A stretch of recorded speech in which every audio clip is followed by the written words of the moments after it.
Vamos dar início a mais um dia de atividades da Semana de Estudos Organizacionais do curso de Administração do Campus Campinas, da Universidade Presbiteriana Mackenzie.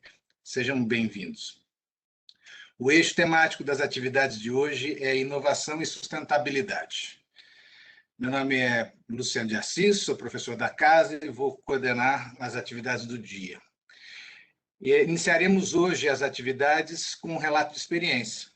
Nosso querido mackenzista Anselmo da Costa Júnior é formado em administração pelo CCT, diretor executivo da American Travel há quase uma década e que vem aqui hoje nos contar como uma empresa no ramo de turismo tem se reinventado em plena pandemia e quais são os grandes desafios enfrentados.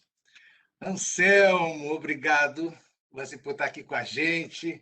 Saudade, a gente de vez em quando troca uns WhatsApps e a gente vê as suas publicações no Facebook, o que está acontecendo na vida, mas é uma alegria tê-lo presente, matar saudade e ouvir um pouco de você. Como é que está a sua vida profissional e o que você tem para apresentar para a gente?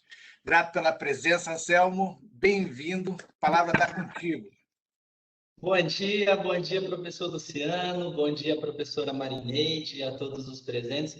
Para mim é uma imensa honra poder estar aqui conversando com vocês, professores que sempre me espelhei tanto durante a minha jornada no Mackenzie de Campinas. É uma imensa alegria poder falar sobre a minha experiência profissional nesse momento de pandemia, né? E sobre a trajetória pessoal, o que me trouxe aqui. Então, é uma imensa alegria poder compartilhar isso com todas as pessoas que estão aí nos brindando com a presença. Posso começar então, professor? Posso falar um pouquinho? Legal. Bom, Sim. Legal, vamos lá. Então, eu sou o Anselmo Júnior, eu sou aqui da cidade de Americana e cursei o curso de administração aí na Universidade Mackenzie. Se eu não me engano, fazem 3 a 4 anos que estou formado como administrador. E, gente, que diferença faz vocês poderem ter um gabarito como a Universidade Mackenzie nos proporciona, como esses professores maravilhosos nos proporcionam. Isso dá uma experiência para nós, isso traz para a gente uma bagagem para a nossa vida e para a nossa experiência profissional fantástica. Isso nos deixa muito mais preparado para enfrentar os desafios. Eu venho de uma família de empreendedores, né? Meu pai iniciou no mundo do empreendedorismo já há muito tempo, em 1993, quando ele fundou uma agência de viagens na cidade americana que chama-se American Tour, né? Próximo do nome da American Travel. E depois de alguns anos, em 2009, ele fundou a American Travel. Então, eu sempre tive na minha vida, sempre tive o exemplo dentro de casa dessa veia empreendedora. E confesso que isso sempre me encantou muito.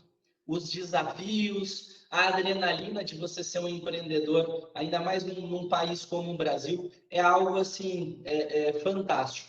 Você poder visualizar depois os resultados de toda essa jornada empreendedora, isso é assim simplesmente maravilhoso.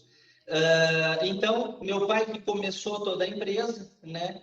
Eu falo que eu sempre cresci no fundo da loja, já vivenciando todo este ambiente, né, de empreendedorismo e sempre gostei muito. O que acontece? Por alguns momentos aí na minha vida, eu deixei a empresa, fui jogar futebol quando eu tinha meus 18 anos aí de idade. E quando voltei para cá, voltei de cabeça, voltei inclusive, né, fazendo o curso de graduação no Mackenzie em conjunto. Eu falo que esse para mim foi um grande diferencial, porque eu podia no período da noite ter as aulas, eu podia entender, eu podia conhecer as técnicas, eu podia ter o conhecimento teórico no período da noite e depois durante o dia eu conseguia aplicar isso dentro da empresa. Mas não é fácil, você ser empreendedor não é fácil, você ser empreendedor num ambiente familiar, mais ainda, né? Não sei se quem está nos acompanhando, se também tem essa experiência, é muito bacana você poder empreender junto com seus pais, né? Junto com a sua família. E aqui, por incrível que pareça, professores, é muito legal. A gente se dá muito bem, a gente consegue conciliar a experiência de quem começou e de quem foram os fundadores com a nossa inovação, com o nosso espírito de inovação, com as novas tecnologias, com este novo ambiente mais digitalizado que nós estamos atualmente. Então, essa mescla de experiência com inovação, com juventude, pelo menos aqui dentro da empresa, este é um motor que nos faz sempre crescer, sempre olhar para frente e não olhar a curto prazo. A gente sempre tem que olhar aí no longo prazo. Então, isso é um diferencial enorme. Para quem tem essa experiência de trabalhar com a família, isso é muito bacana. Como que eu cheguei até aqui, né? Fala, poxa, o negócio é familiar, você chega na empresa e aí você já chega comandando. Não, não é bem assim que funcionam as coisas.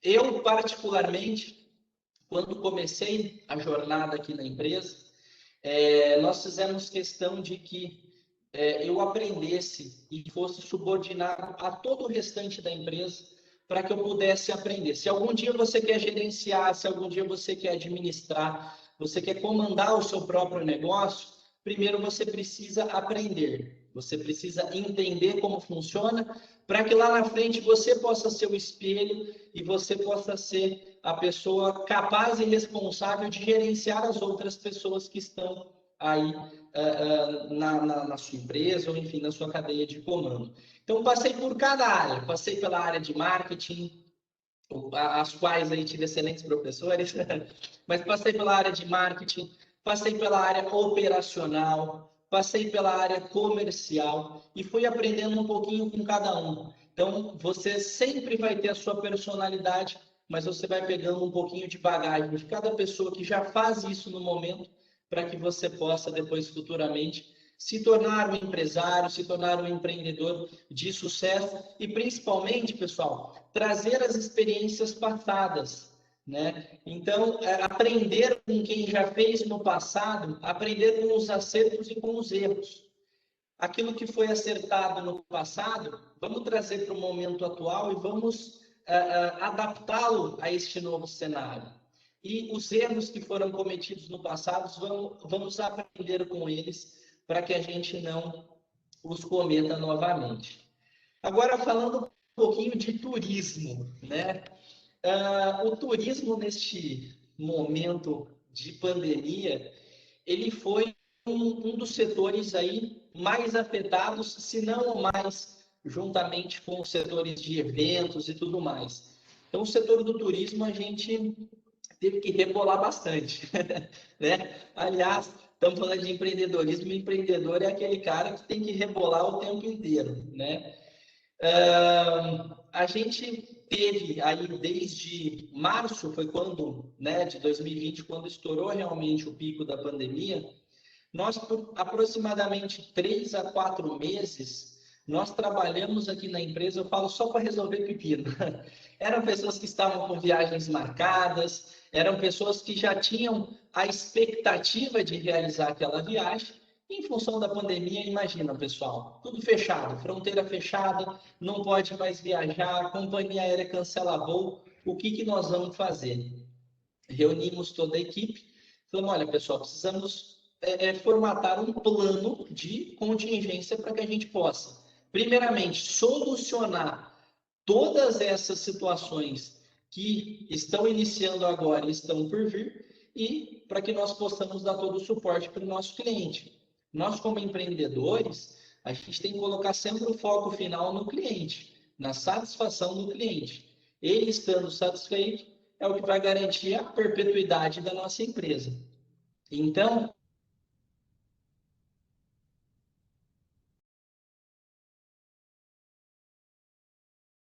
né, notícias, a cada nova semana nós tínhamos notícias de abertura de fronteira, fechamento de fronteira, então nós tivemos que nos adaptar a este novo cenário.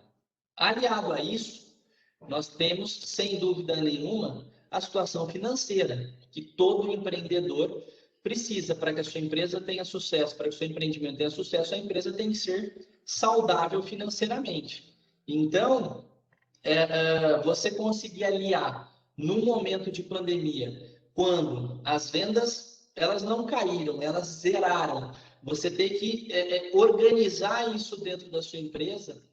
Para mim, foi uma experiência muito nova e tenho absoluta certeza que eu vou levar isso para daqui por diante, para futuras crises. Eu não gosto muito de chamar de crise, porque eu falo que em toda crise realmente existe uma oportunidade. Não é clichê, tá? Em cada crise você pode enxergar oportunidades. Agora, estamos numa semana de sustentabilidade e inovação, certo? Se não tivermos a inovação dentro da nossa empresa, a nossa empresa, com certeza, o nosso empreendimento, com certeza, ele vai ficar para trás.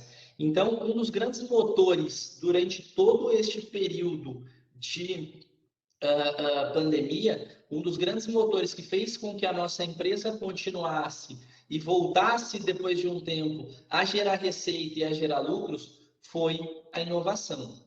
Então, inovação no quê? No modo de você apresentar o produto.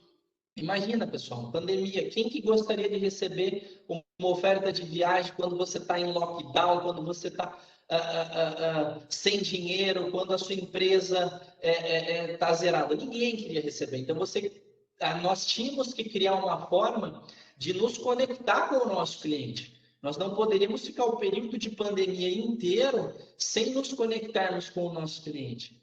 Então, quais foram as formas? Nós começamos a fazer lives sobre destinos. Então, vamos trazer a pessoa dos mais variados destinos do Brasil e do mundo para poder falar sobre esses destinos. Não para vendermos, mas para falarmos sobre esses destinos. Vamos fazer tours virtuais para poder levar as pessoas que estão reclusas dentro de casa para que elas possam viajar virtualmente. Então, vamos fazer um tour virtual pela Disney, vamos fazer um tour virtual pelas praias do Caribe. Então, nós tivemos que criar maneiras de nos conectarmos com o nosso cliente.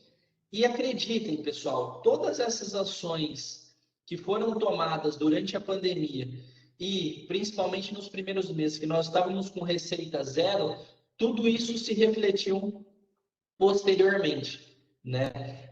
Todas essas pessoas que se conectaram conosco lá atrás e que não efetivamente compraram viagens da nossa empresa lá atrás, no futuro, a hora que as fronteiras começaram a abrir, a hora que o cenário começou a melhorar, essas pessoas se lembraram de nós e nos colocaram como, se não a primeira opção, mas uma das opções para que elas pudessem viajar. Ou seja, em nenhum momento nós podemos perder a conexão com o nosso cliente. É desafiador? É desafiador.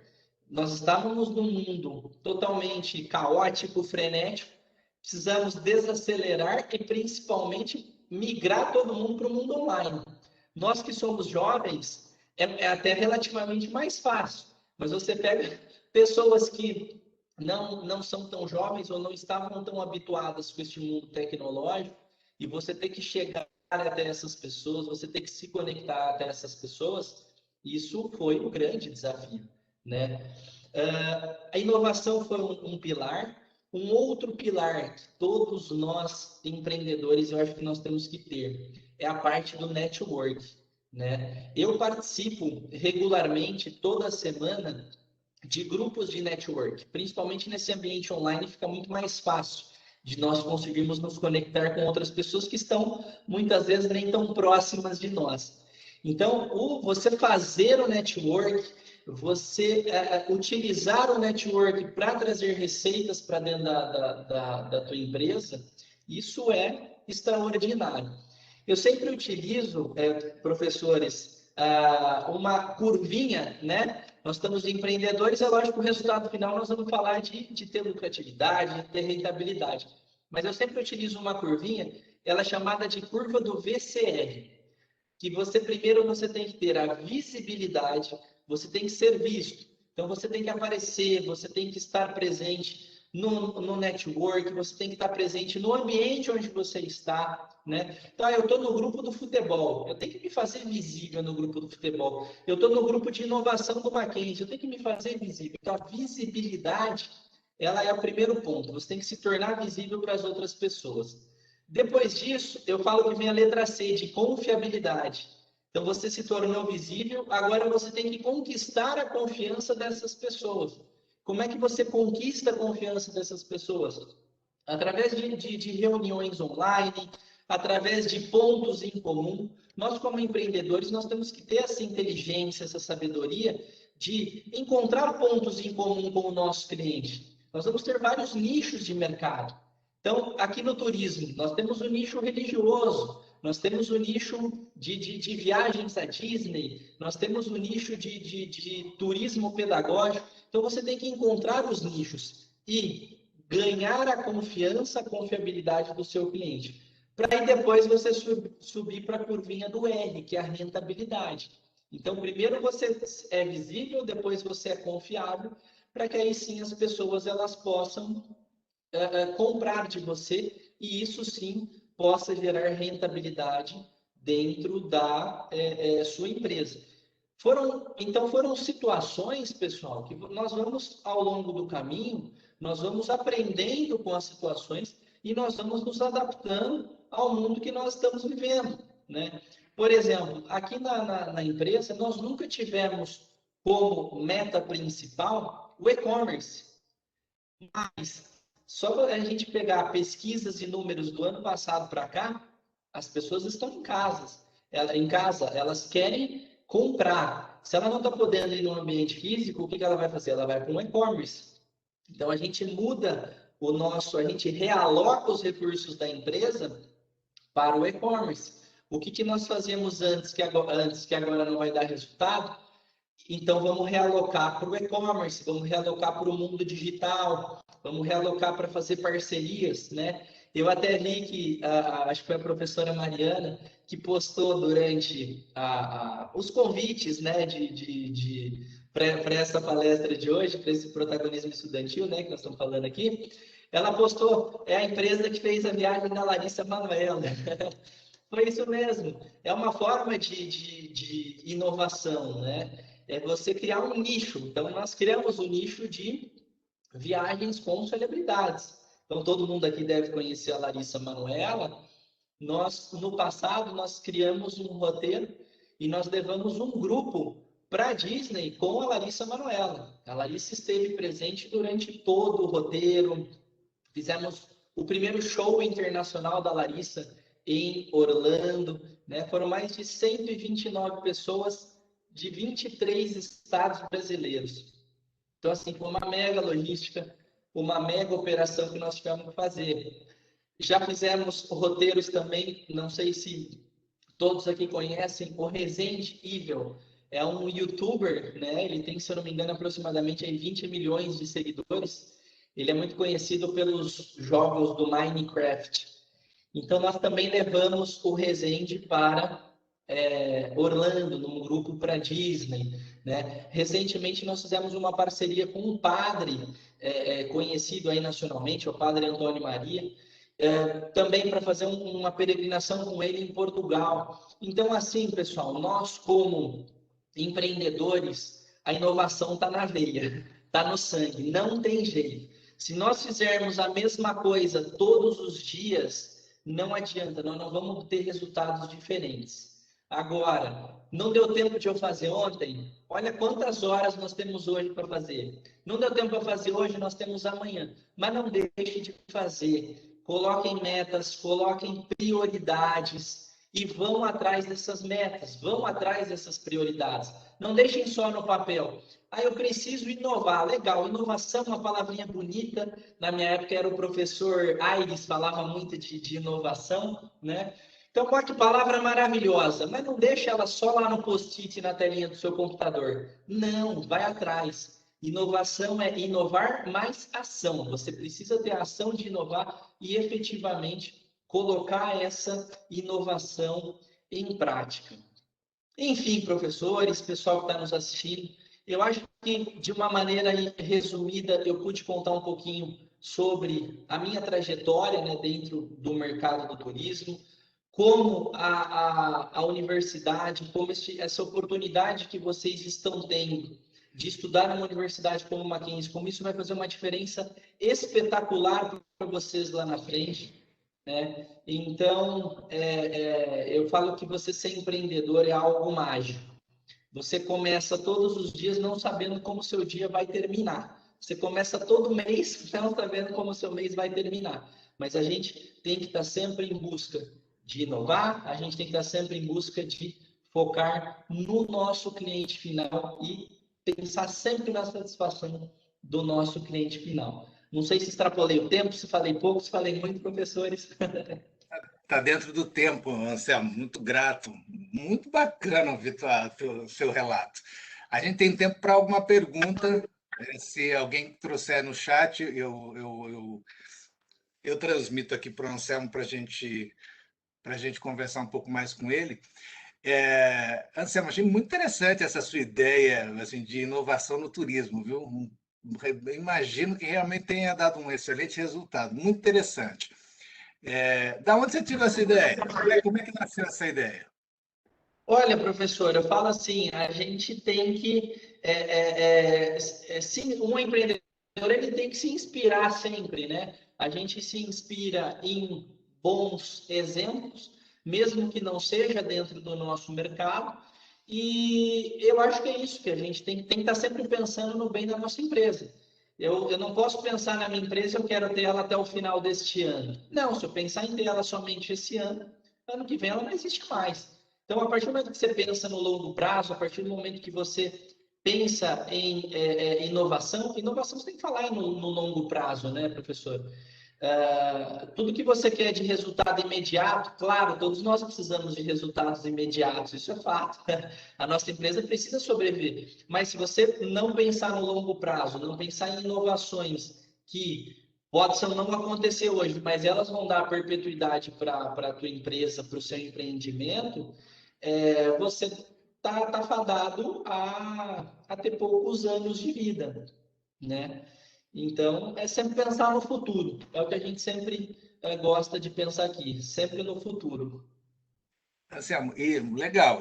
E o futuro? Como é que você vê a sua empresa, o negócio de turismo no futuro, pós o momento de distanciamento? O que você pode dizer para a gente que vem pela frente? Professor, nós estamos muito esperançosos, né? A gente fala muito de uma demanda reprimida, né? As pessoas elas querem viajar, porém, como estão muito limitadas no momento, então nós estamos vendo com muito bons olhos o futuro de viagens. Agora, por exemplo, na pandemia, mais de 35 mil estabelecimentos relacionados ao turismo fecharam. Então, isso nos traz o quê? É ruim para o mercado, mas nos traz mais oportunidades. A fatia da pizza ela vai se expandir. Agora, quem vai conseguir pegar a fatia dessa pizza? Quem está acompanhando e quem está se desenvolvendo junto com o mercado. Então, o mercado ele vai ser mais digital no futuro. Então, nós temos que entrar nesse meio digital. O agente de viagens ele vai ser um consultor de viagens, né? Eu falo que a mesma ideia aconteceu nos Estados Unidos há 10 anos, onde, com o advento da internet, os agentes de viagem eles reduziram muito. Então, o que, que acontece? O agente de viagem ele vai ser um consultor e as empresas que quiserem ter perpetuidade vão ter que estar dentro de um ambiente online, dentro do ambiente digital, para acolher ao público mais velho, que ainda gosta do presencial, gosta do atendimento físico, e para atender a nova geração que está cada vez mais acostumada a fazer compras online e viu que dá certo.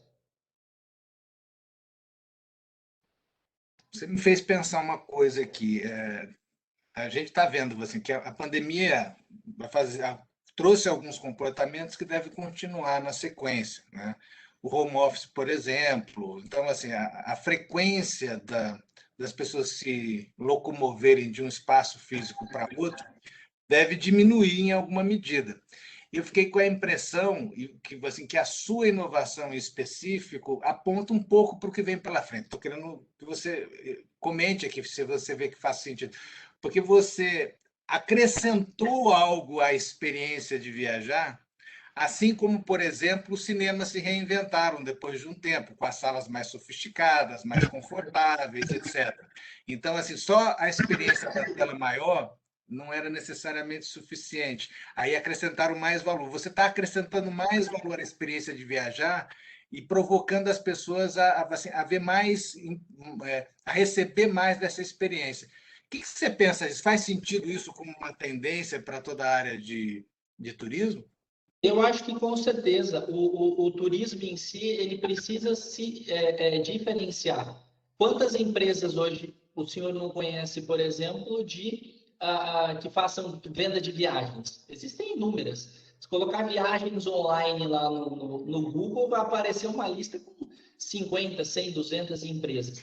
Então, eu preciso criar um diferencial para que eu possa continuar existindo no mercado. Né? Então, a tendência, sim, é de que tenham mais viagens de experiência, mais viagens personalizadas. Isso a gente vê como uma tendência no geral do turismo. Né? Por exemplo, eu já fui para Cancún, por exemplo. Ah, legal, você já foi lá, você viu que tem a passagem, que tem um hotel. Mas eu quero ter algo mais quando eu for lá. O que eu posso acrescentar? Eu quero fazer uma viagem gastronômica no México. Vou ter a presença de uma celebridade numa viagem para o México. Então a gente vai precisar criar este algo mais para ser atrativo para o mercado. Senão, vai ficar todo mundo nivelado igualmente, e aí quando fica todo mundo nivelado no produto igual, o que se diferencia? É preço. E quando a diferenciação é por preço, qualidade de serviço vai lá embaixo, consumidor perde, empresa perde, todo mundo perde. Então, acho que a inovação da viagem por experiência, eu acho que isso vai ser uma grande tendência para o futuro do mercado do turismo, sem dúvida. Legal. Sabe uma coisa que eu já pensei, eu não vi ninguém fazer ainda? Está muito mais fácil. Por exemplo, quando eu vi o Google Street View, eu já me diverti fazendo passeios nos lugares a partir do Google, né? E será que faz sentido a gente fazer um tipo de visitação virtual no lugar, que vai uma pessoa com o seu smartphone filmando, batendo papo e conduzindo com um conjunto de pessoas para ver virtualmente um lugar? Será que faz sentido isso? Com certeza, já inclusive tem empresas hoje que vendem tours virtuais. Então, Ah, eu é? quero. Oh, você viu que o professor está antenado. Você quer fazer um tour pela Itália, por exemplo, pelo Coliseu de Roma. Hoje vai ser um tour pelo Coliseu. Elas vendem a valores simbólicos, né, de 2 euros, 5 euros, para que você esteja ali dentro e conheça o Coliseu virtualmente. Então, vai ter uma pessoa lá que vai guiando. Ele vai mostrando as imagens e ela vai contando a história. Então, isso já é uma realidade, viu professor? Puxa vida. Assim, hoje muito acessível, né? Porque para a gente conhecer o mundo inteiro, pessoalmente, precisa de um investimento e de tempo, né? Agora, Tem. desta forma, pode ser uma coisa de casa, como a gente está fazendo aqui, e pode expandir a nossa percepção sobre o mundo de uma maneira muito interessante. Bacana. Tem gente usando realidade aumentada para turismo nessa linha? O que está acontecendo? Tem. Eles estão. Isso ainda não está totalmente virtual. Por exemplo, nós recebemos aqui na loja a SeaWorld, que é um parque temático de Orlando, Universal, eles mandaram para a gente aquele óculos de realidade virtual. E aí você consegue também, dentro da loja física, você consegue também fazer uma experiência de como você estivesse, por exemplo, numa montanha-russa dentro deste parque temático, né? Uma outra coisa, professor, até pegando um gancho, por exemplo, nós temos uma ideia, nós estamos em fase de projeto, de fazer desta ideia de turismo virtual um turismo por assinatura, onde você vai pagar uma mensalidade por mês e você vai ter acesso a todos esses tours virtuais que forem ocorrer de maneira gratuita, visto que você já é um assinante, entendeu? Nossa, cara, você não imaginava, mas realmente tem muito espaço para inovação no turismo. É revolucionário. Sim, a gente começa assim, a adquirir essa prática de fazer os tours virtuais com óculos de realidade virtual. se expande muito a experiência de turismo. E aí, de modelo de negócio é aquilo que se diz do modelo da cauda longa, né? Você tem Sim. uma infinidade de pessoas que participam, pagando muito pouco, e a rentabilidade fica interessante. É um outro mundo. Interessante, interessante. E foi o que a Netflix fez com a assinatura digital dos filmes, né, professor? Você paga pouco, só que ele tem um público gigantesco. O que está acontecendo de mais assim diferente, que mais te surpreendeu nessas tendências de inovação mundo afora? Você que está antenado. Assim, o Dentro que a gente está falando é o mais disruptivo ou tem outros tipos de experiências inovadoras que estão te chamando a atenção? Olha, eu falo que, né, hoje, essa questão do turismo por assinatura, que eu acho que é algo que vai lá na frente fazer uma disruptura muito grande. Não somente em função desses tours virtuais, mas a gente já vê, por exemplo, uma tendência de turismo por assinatura, de você realizar viagens, né? Então, quem é um assinante de uma determinada, dependendo do valor que você paga, dependendo do tipo de plano que você paga, você vai ter acesso a tarifas mais reduzidas em determinados hotéis no mundo inteiro. Então, é uma tendência das agências e operadoras de turismo, mas é uma tendência dos hotéis também trazerem isso, fazerem disso uma realidade. Porque o que foi notado, né, neste período que nós estivemos aí de pandemia? O viajante não pode viajar, a receita vai a zero. Então, você não pode permitir que a sua receita vá a zero. Então, você precisa criar outros mecanismos e outras maneiras de não deixar a sua receita a zero. Agora, falando de outras inovações que já estejam no momento, eu acho que isso é o que nós temos de mais inovador no turismo no momento. Muito provavelmente temos nesse momento, né? O professor Aire sempre ensinou que enquanto você está pensando numa nova ideia, tem outras 10, 20 pessoas pensando no mundo inteiro. Então, com certeza, coisas novas virão, mas essa realidade do digital, ela com certeza virá para ficar. Deixa eu só aproveitar e mandar um abraço para o professor Hélio Luciano, que ele mandou uma mensagem no privado aqui. Um prazer estar aqui vendo novamente. É uma alegria para todos nós te rever, Anselmo. Eu lembro do Anselmo, teve uma aula de projetos empreendedores que na conclusão a gente faz o pitch, né? Vocês estão vendo como ele fala bem. Eu dou sempre um modelo de pitch básico. O Anselmo conseguiu trazer um modelo mais sofisticado, né? Assim, que precisa ter mais capacidade para fazer. E isso me surpreendeu, assim como está surpreendendo positivamente hoje, apesar de eu já conhecer o Anselmo e saber da capacidade de trazer coisas interessantes e de uma maneira muito bacana. Anselmo, muito, muito legal. Vocês vão fazer esse modelo de recorrência? Vocês já estão vendendo isso de assinatura? Professor, primeiro eu que agradeço, né? Eu falo que sempre que a gente tem que fazer algo, a gente tem que fazer bem feito.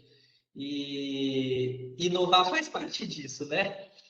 Com relação ao turismo de assinatura, ainda não estamos vendendo, estamos em fase de projeto, né? Primeiro a gente quer colocar o e-commerce para poder funcionar, e aí, a partir do e-commerce online, aí sim a gente trabalhar nesse turismo por assinatura. Mas nós já temos o modelinho todo desenhado, o plano já todo elaborado, só falta realmente colocar na prática, porque demanda um certo investimento em tecnologia, né, professor? Tá, vocês estão preparados para isso. E esse turismo virtual, vocês já fizeram alguma experiência aqui? Como é que vocês estão pensando de implementação na Nós empresa? fizemos, nós fizemos a experiência do turismo virtual sem a cobrança, né? Então, principalmente aí nos primeiros meses da pandemia, nós fizemos como uma forma de nos conectar com o nosso cliente e de trazer uma experiência para o cliente. Mas, a partir do momento que nós vimos que isso pode se tornar mais um produto a ser comercializado por um preço baixo, quando você fala de 2 euros, 5 euros para fazer um tour virtual pela Itália, é mais um valor simbólico do que qualquer outra coisa. Mas que a partir do momento que você tem isso, um volume grande de pessoas fazendo isso, você pensa como empreendedor que isso vai te trazer uma rentabilidade também, sem dúvida nenhuma. Então a gente viu um modelo gratuito e a gente viu que isso pode se converter num modelo de negócio realmente. Muito bem, Anselmo. Muito grato pela tua presença, além da saudade que a gente está de você. O tanto que você ensinou para a gente, que mostrou para a gente o que está acontecendo na área de turismo e nos auxiliou a pensar a importância da inovação efetiva assim, para um negócio e vislumbrar o que vem pela frente, inclusive impulsionado pelos desafios da pandemia. Muito grato, Anselmo. Bom te ver novamente. Parabéns pela sua apresentação. A gente vai te chamar mais vezes, pode ter certeza. Imagina, professor, eu que agradeço a oportunidade de poder passar um pouquinho do que a gente tem vivido e espero do fundo do coração que isso possa ajudar e plantar sementinha aí no coração de cada aluno, de cada empreendedor que possa vir a ter no Mackenzie aí, tá bom? Muito obrigado mais uma vez, eu que agradeço a oportunidade. Grato. Muito bem. Tchau, Muito bem, pessoal. tchau. Tchau, tchau, tchau, tchau.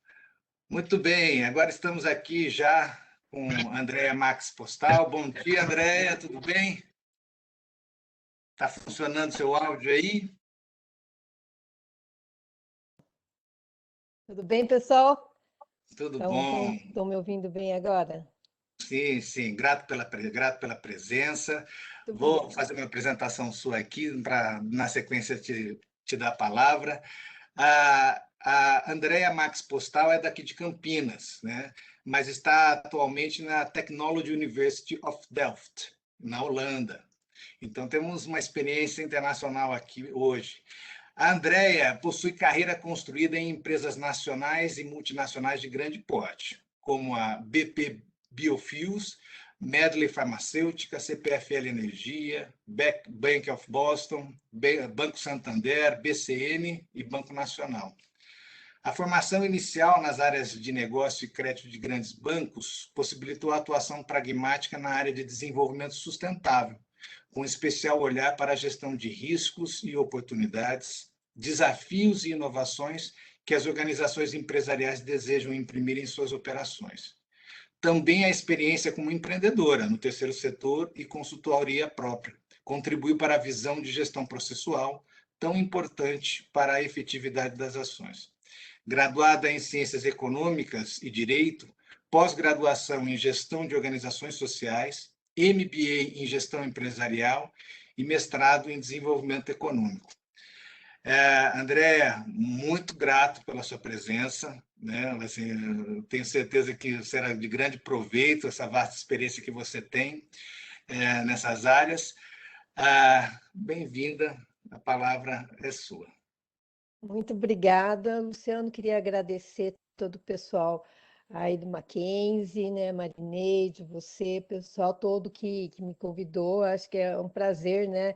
Compartilhar um pouquinho dessa experiência, principalmente quando a gente está falando de inovação, trazer uma oxigenação, novos ventos, novos olhares, é sempre bom, né? Eu tenho uma breve apresentaçãozinha aqui. Como que eu faço para compartilhar a tela agora? Professora Mariana e Já professora consegui. Marineide, Não, já consegui conseguiu? aqui. Vocês estão vendo aí já? Tela? Sim, Questões pode colocar no acerca modo da... apresentação, que está compartilhada a tela toda. Agora aqui. Melhorou agora, né? Agora a gente está vendo a mesma tela que a senhora está vendo. Tá na tela de... É melhor no modelo anterior, porque está aparecendo exatamente, a compartilhamento está sendo compartilhamento da tela, não da apresentação. Então, pera um pouquinho. Então a gente vê exatamente o que a senhora está vendo. Show. A gente fica cada hora cada hora É uma variedade de tecnologias e de ferramentas, cada um pouco com o seu próprio jeito, né?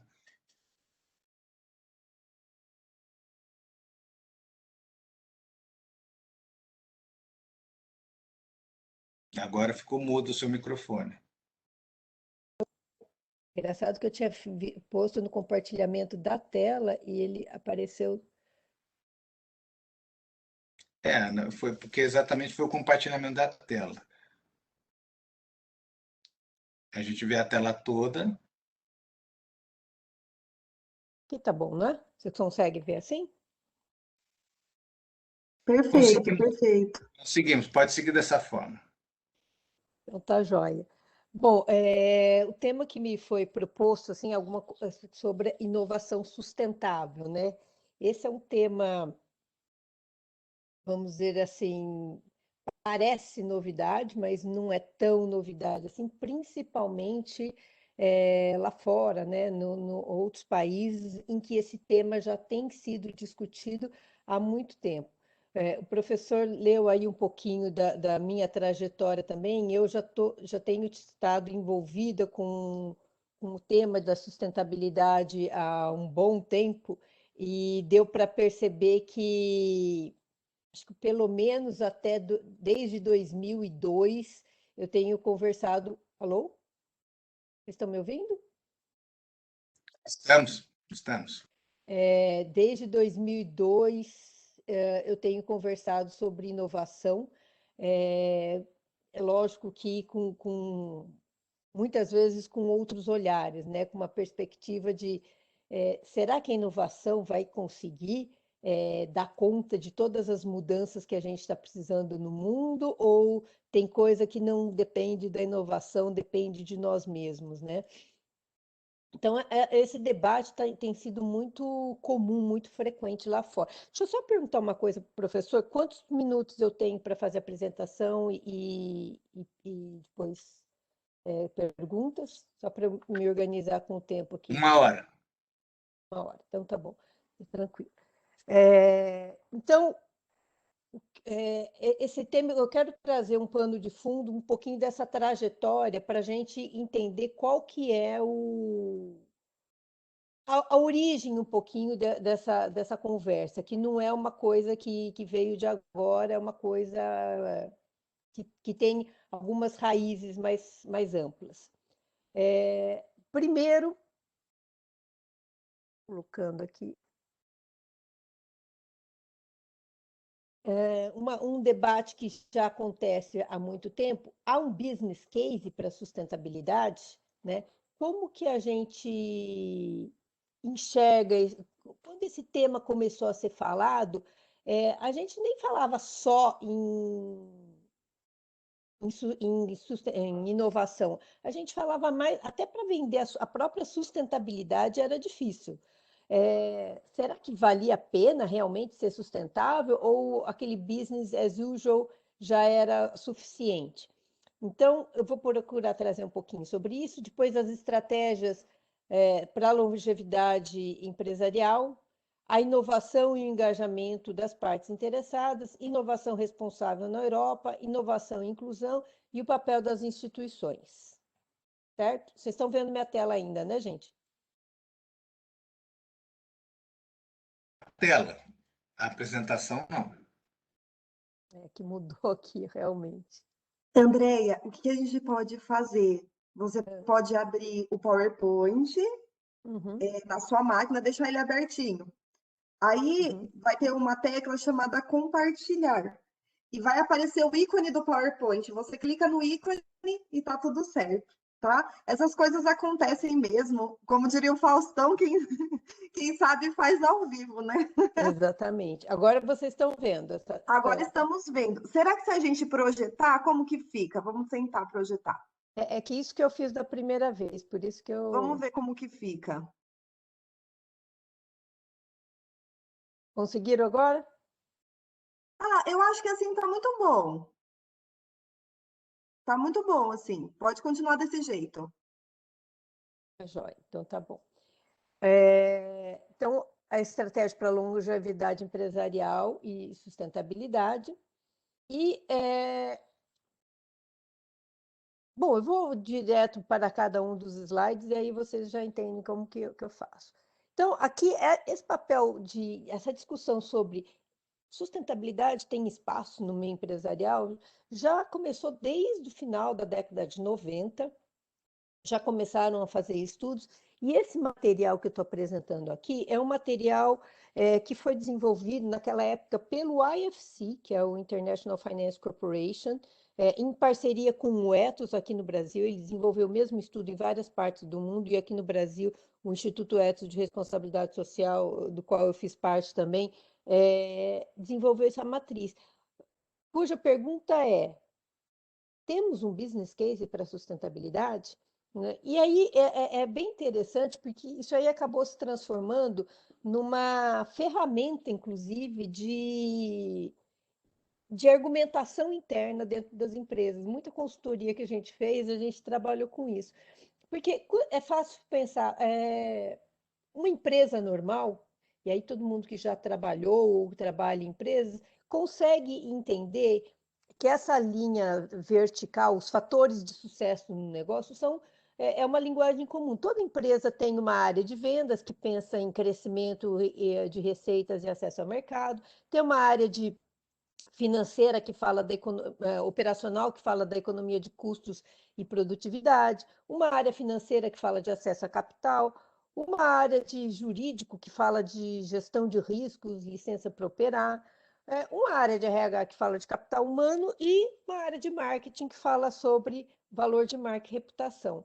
E aí esse estudo buscava pensar, bom, os fatores de sustentabilidade, pensados ainda em grandes governança e engajamento, o foco ambiental e o foco social, né? Como que cada um desses impacta as variáveis tradicionais do mercado? E aí fez-se um estudo para identificar cases no mundo todo, e aí onde está mais escuro eram os cases que eram mais comuns e mais fortes o link. Por exemplo, melhoria de processo ambiental, trazendo um crescimento de receitas e acesso ao mercado. Por exemplo, hoje em dia, se a empresa é muito poluente ou usa materiais contaminantes, ela nem consegue vender. Quando ela transforma seu processo produtivo usando matérias-primas ou um processo produtivo melhor, ela consegue ter até mais acessos a mercados. Mesma coisa, produtos e serviços ambientais. Cria um novo mercado para esses produtos, gera aumento de receita. Ou um banco que começou a fazer relatórios em modelos internacionais. Consegue lidar melhor com gestão de riscos e licença para operar. Às vezes, os casos que mostravam, por exemplo, bancos que começaram a ter mais acesso a capital, ou empresas que começam a ter mais acesso a capital. Hoje em dia, isso aqui está, vamos dizer assim, um pouco defasado, né? Já está, vamos dizer assim, já virou palavra comum, porque o ESG, que é essa sigla de Environmental Social Governance, já está se tornando mandatório em vários países e em várias instituições financeiras como uma ferramenta importante de gestão de risco. Se a empresa não faz o mínimo, ela nem tem acesso a capitais, ela faz mal à sua gestão de risco. Então, é importantíssimo. Essa fase de sustentabilidade é importante para o negócio. Graças a Deus, a gente já passou. É óbvio que, às vezes, você olha para o lado, você fala assim, nossa, mas tem uma empresa aqui do meu lado que ainda está muito poluente. Está fadada a morrer. Cada vez mais as empresas precisam, por questão de sobrevivência, se adaptar a esse olhar de risco para o seu negócio. E aí, como que a gente faz, como que o acionista incorporou isso, né? Aí tem esse material, essa abordagem do Stuart Hart, que olhava, principalmente pela visão do shareholder, né, do acionista. Ele falava que os executivos e os acionistas, eles pensam nessas 4 dimensões, né? Quando a gente está falando do lado externo da empresa, o futuro ele pensa qual o caminho de crescimento e a trajetória que eu devo seguir. Quando ele pensa para o futuro, mas dentro da empresa, ele fala assim: eu consigo ter controle, como está a minha reputação e a legitimidade para operar nesse campo. Isso tudo traz para ele os insights sobre as novas necessidades, perspectivas e modelos para as tecnologias futuras, ele está pensando o futuro. Mas, ao mesmo tempo, você não pode só pensar o futuro, você tem que cuidar do presente também. Quando ele olha do presente, não, desculpa, dentro da empresa, quando ele está olhando dentro da empresa dele, mas pensando no futuro, ele fala assim, que inovações eu posso fazer dentro da minha empresa, que reposicionamentos que eu posso fazer para que dentro da empresa eu esteja sempre na vanguarda, sempre na fronteira do meu campo. E também, olhando para o hoje, que inovações, que alterações eu posso fazer para cuidar de custo, para cuidar de redução de custo. Isso tudo vai ajudar a proteger a essência técnica e a garantir a operação. E aí, como a sustentabilidade entra nisso? Alinhando as demandas do mundo com o interno da empresa. Então, por exemplo, quando ele está pensando no externo, olhar externo da empresa e o amanhã, qual que é o motivador que ele tem? População, desigualdade, pobreza, não só no seu mercado local, regional, nacional, mas até mundial. E a estratégia é uma visão de sustentabilidade do futuro. Então, isso ajuda a criar um mapa comum para atender às necessidades não satisfeitas da empresa. Por exemplo, alguns anos atrás, outro dia eu vi um vídeo do Barack Obama falando, na época que ele ainda era presidente, da necessidade de se cuidar, de criar um sistema de saúde, porque lá já se previa uma pandemia nos próximos anos. Como que se consegue planejar isso, né? Você precisa ter esse olhar para o futuro, vendo esses motivadores. Como está a questão da desigualdade, pobreza, isso aqui pode levar. Quando eu olho ainda para fora, mas com a visão do hoje, eu penso, como que eu integro a perspectiva de stakeholder nos meus negócios, né? O que a sociedade civil está me dizendo? É importante ser transparente? Como que eu lido com a conectividade que hoje em dia, antes você demorava semanas para ter notícia que uma bomba explodiu dentro de uma caldeira em algum lugar da Índia. Hoje é na mesma hora, né? A internet está ampliando demais essa difusão de informação. Como que eu faço que a conectividade trabalhe a meu favor? Quando eu olho para o lado interno da empresa, pensando no amanhã, qual o motivador? A revolução das tecnologias mais limpas, marcas, né? Como que eu faço para desenvolver competências sustentáveis no futuro? E, de novo, me manter na vanguarda, tecnologias limpas. Quando eu estou falando do lado interno, mas pensando já no hoje, como que eu hoje já faço para reduzir a poluição, o consumo e os resíduos? Então, tudo isso está ligando de novo a sustentabilidade, a estratégia da empresa e começa a ficar cada vez mais forte a questão da inovação.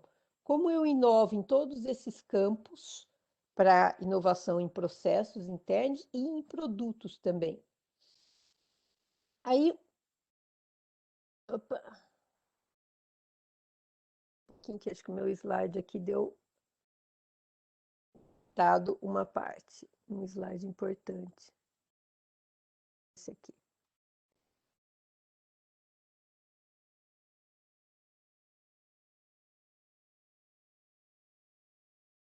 Esse slide é importante porque ele acaba no... Vocês estão vendo o slide novamente, certo? Correto, perfeito. Ele foi adaptado do Simon Zadek, na Harvard Business Review, e ele é muito interessante para a gente perceber a importância do engajamento das partes interessadas, porque é vital você aqui integrar a perspectiva dos stakeholders que vão te trazer todos esses temas que a sociedade está lidando mundialmente. Explicava e ele dava, vou usar esse case que já é um pouquinho antigo, mas dá para a gente falar da Nike, por exemplo. Vocês lembram que lá atrás, na década de 90, se não me engano, a Nike foi acusada de se beneficiar de trabalho infantil nas suas fábricas de bolas de futebol que eram no Vietnã, alguma coisa assim. No começo, ela falava assim: não tem nada a ver com isso, é o meu fornecedor terceirizado, quarteirizado, quinteirizado, que está lá do outro lado do mundo, não tem como fazer. Ela adotava uma estratégia defensiva. Depois de tanto a mídia, a imprensa reclamar, ela falou: ah, tá bom, eu vou fazer alguma coisa, vou criar um código de conduta, e fez uma panaceia lá para falar: olha, vou criar um código de ética que eles têm que cumprir. Isso não dava sentido nenhum para eles, meios nenhum para esses fornecedores fazer, era só dentro de casa. E continuou sendo malhada, e aí teve que agir, criou comitês de assessoria para esses fornecedores se melhorarem suas práticas, e o tema começou a entrar na gestão da própria empresa, da própria Nike. E falou assim: ah, você sabe que esse custo que eu tive aqui, até que está se pagando? Porque à medida que eles foram crescendo nessa escala de maturidade desse posicionamento, as coisas foram melhorando, as críticas foram diminuindo, as multas e a pressão social foram diminuindo, e o custo de subir nessa escala começou a se pagar. Eles começaram a receber benefícios disso, porque começaram a ver que fornecedores mais adequados, mais estruturados, também traziam benefícios para o negócio. Chegou numa parte estratégica que eles começaram a ver: opa, peraí. Eles começaram a olhar para dentro e viram que os problemas que esses terceirizados tinham, que precisavam trabalhar 14, 15 horas por dia, e pagar mal, etc., era em parte fruto da própria estratégia da própria Nike, que só colocava as notas, os pedidos muito em cima da hora para ter um estoque mínimo. Então, eles acabavam empurrando para o terceiro o ônus desse planejamento. Então, eles fizeram uma autocrítica também e começaram a mexer tudo isso. Ou seja, nesse momento, a gestão desse tema tornou-se estratégica para a empresa. Até o momento, que é o último estágio que ele coloca, que é de responsabilidade civil, em que ele falava assim: opa, mas por enquanto só eu estou fazendo isso, e os meus competidores, e a Adidas, e a Puma, e as outras empresas. E aí começou-se a fazer uma coalizão para que essas outras empresas também adotassem boas posturas em relação a esses terceirizados, quarteirizados. E aí atinge-se o nível da responsabilidade cívica ou civil. Mas esse tema, e como que esse tema foi amadurecendo na sociedade? Se a gente pensar na Revolução Inglesa, o tema não queria dizer nada. Fartas as fotos de mulheres e crianças trabalhando a horas exaustivas, né? Com o desenvolvimento da sociedade, isso começou a ser um problema, e mais recentemente o tema foi passando de emergente para crítico e, por fim, regulado ou normalizado por leis. Se a gente pegar um tema mais recente ou mais atual, vamos falar das mudanças climáticas também. Década de 70, ninguém ouvia falar de mudança climática, de aumento da temperatura, aquecimento global. Começou um ou outro cientista maluco falar isso, mas era pouquíssimo divulgado. Eram vozes isoladas mundo afora. Com o passar do tempo, o tema tornou-se crítico. Começou a haver mais e mais consenso em volta da preocupação com as mudanças climáticas. A mídia começou a aparecer, todo dia na mídia está acontecendo, até que vários estados, governos, empresas começaram a regular, criar crédito de carbono, criar penalidades para desmatamento e tentar reduzir esse problema. Então, se a gente for pensar, toda a empresa ela lida com os temas em diferentes estágios da sua trajetória na sociedade, com diferentes posturas. E aí a gente fala que se uma empresa está lidando com um tema que já está crítico ou regulado, numa postura defensiva ou de compliance, ela está numa zona de risco. Ela está atrás do pioneirismo, ela está correndo o risco de ser malhada, de ter penalidades, de ser sua marca e sua reputação deteriorados. Isso traz prejuízos para o negócio. Porém, se ela está trabalhando com um tema estratégico, com uma postura estratégica ou de gestão, num tema que ainda está incipiente, ainda está latente, ela está numa zona de oportunidade, porque ela está à frente do público dela. E aqui a gente está falando da maturidade dela. Ela sai de uma simples licença para operar para uma área de ganho reputacional, para uma área de inovação, onde ela quer ganhar dinheiro. Gente, pensa só o seguinte, será que a Nike foi só boazinha quando quis compartilhar com os outros concorrentes a boa postura que ela estava tendo? Eu digo que não. Na verdade, há um custo em ser pioneiro. E quando ela chega aqui, ela quis compartilhar esse custo desse pioneirismo. Agora, ela ganhou muito, e o grande benefício de ser pioneiro e de inovar é porque você pode influenciar os órgãos reguladores para que a regulação aconteça conforme o que você já está fazendo. Você tem mais voz, mais legitimidade para essa influência aqui, conforme o que você já está fazendo. Então, esse é um outro ganho da inovação, alinhada à responsabilidade e à sustentabilidade. Agora, como que você faz para ter um posicionamento estratégico, como a empresa faz para ter um posicionamento estratégico de gestão para um tema que ainda está latente, ainda está emergente? Como você sabe que esse realmente é um tema que vai ganhar corpo, robustez no futuro? Aí é que entra a importância das partes interessadas, a importância do ouvido no trilho ou a importância de estar conectado com o seu público. E é isso que fala a inovação responsável, que é um framework teórico muito difundido na Europa. Esses 4 anos de doutorado em Delft, na Holanda, deixam a gente imbuído ou assim, mergulhado nesse tema. Na Europa não existe um curso de pós-graduação que você não tenha que falar de sustentabilidade também. Em todas as universidades holandesas, pelo menos, um capítulo da sua tese tem que ser relacionado a como essa nova tecnologia se aplica, como esse novo saber se aplica à sustentabilidade.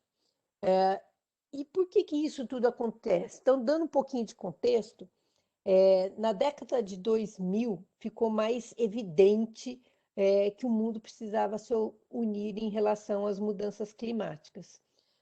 Então, a crise ecológica e depois a crise de 2008, onde houve aquele crash financeiro, as várias inovações financeiras acabaram por estourar a bolha. Tudo isso fez pensar que inovação a gente está fazendo, o que a gente está criando, né? Será que essa inovação, toda inovação é ética?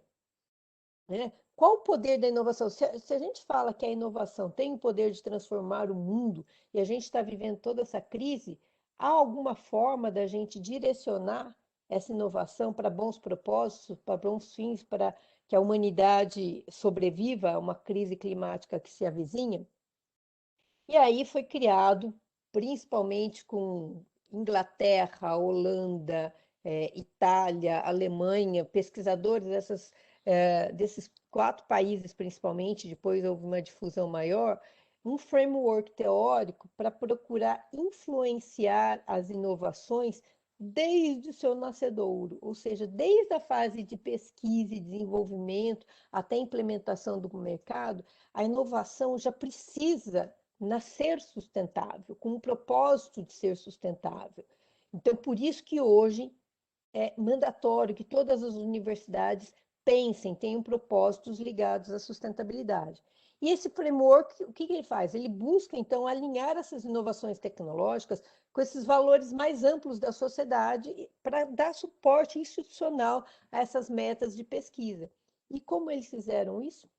Através do financiamento das agências de pesquisa, dos policymakers, né, dos formuladores de políticas públicas que usam esse framework, ele está sendo renovado agora, para soltar dinheiro. Ou seja, os projetos de pesquisa, os projetos de inovação que buscassem recursos públicos, que buscassem recursos universitários, precisavam estar alinhados ao framework da inovação responsável. Então, o público-alvo deles eram pesquisadores, inovadores, que, diferentemente do Brasil, lá a inovação se faz também dentro de empresas, e policymakers, né, formuladores de políticas públicas que estavam ligados a esse campo da inovação, para que os resultados dessa inovação fossem eticamente aceitáveis, socialmente desejáveis e justos. E a inovação responsável, esse framework, ela está estruturado em 4 grandes divisões. Primeiro, diversidade e inclusão, né? Por que a gente está falando isso? Desde cedo, desde o nascedouro da ideia, quanto mais diverso e inclusivo forem as pessoas participando, dando opiniões, maior o leque de olhares, o leque de perspectivas, de medos e receios que o inovador pode incorporar no seu projeto. Isso ajuda também na segunda dimensão de antecipação e reflexividade. Ou seja, que problemas a inovação que eu estou propondo pode trazer que hoje eu sozinho, inovador, não consigo ver. Quanto mais diverso e inclusivo for o grupo de pessoas com quem eu estou conversando, quanto mais representativo da sociedade, mais eu vou conseguir antecipar potenciais riscos e já minimizar ou remediar esses riscos agora, sem o custo de gastar o dinheiro, desenvolver um tempão, sem isso estar pensado ou sanado. Abertura e transparência, né? Se a gente está usando, né? E aí foram bilhões de recursos utilizados, por exemplo, na Holanda, através da NWO, que é, vamos dizer assim, o CAPES ou FAPESP aqui do Brasil. Todo o recurso de pesquisa, funding de pesquisa e desenvolvimento estava lá dentro. E se você está usando recurso público, você precisa da transparência desse desenvolvimento para a sociedade. E também adaptação e responsabilidade. A hora que você estava implementando, que surgiu alguma coisa que não estava previsto, como você faz para se adaptar e responder a isso? Para gerar segurança para toda a sociedade. Mas essa inovação responsável, passar aqui, então o objetivo é aumentar a conscientização e ética nas pesquisas, através do engajamento de um público, desde a concepção, e tem essas 5 concepções que se fortalecem mutuamente. Então, o significado de responsible, direto para os problemas fora da Europa, ele é muito importante para trazer essa conscientização desde o começo, mas só que ele tem problemas também, esse responsible. Porque diversidade e inclusão são aspectos tão chaves, porque depende desse público para você ter um bom processo, para ter bons resultados, para ter boa antecipação, para ter boa responsividade. Então, não basta ter uma diversidade e inclusão, precisa ter, essas pessoas que estão lá precisam ter liberdade de falar, precisam ter capacidade crítica de pensar. E isso não é muito comum em países pouco desenvolvidos ou com grandes desigualdades sociais. Eu trabalhei muito com rodas de conversa, principalmente para aplicação de indicadores etos, e a gente costumava ter essa metodologia de grande diversidade e inclusão para pensar indicadores etos dentro das empresas. E quando você põe dentro da mesma sala um diretor e um cortador de cana, por exemplo, um engenheiro e um operador de caixa, pessoas É importante você garantir que todos tenham habilidade de falar, que consigam se expressar sem medos, né? Então, essa liberdade de falar não é comum em todos os países, não é igual em todos os países. Então, você, por exemplo, países como Tanzânia e Indonésia, a mulher não pode falar.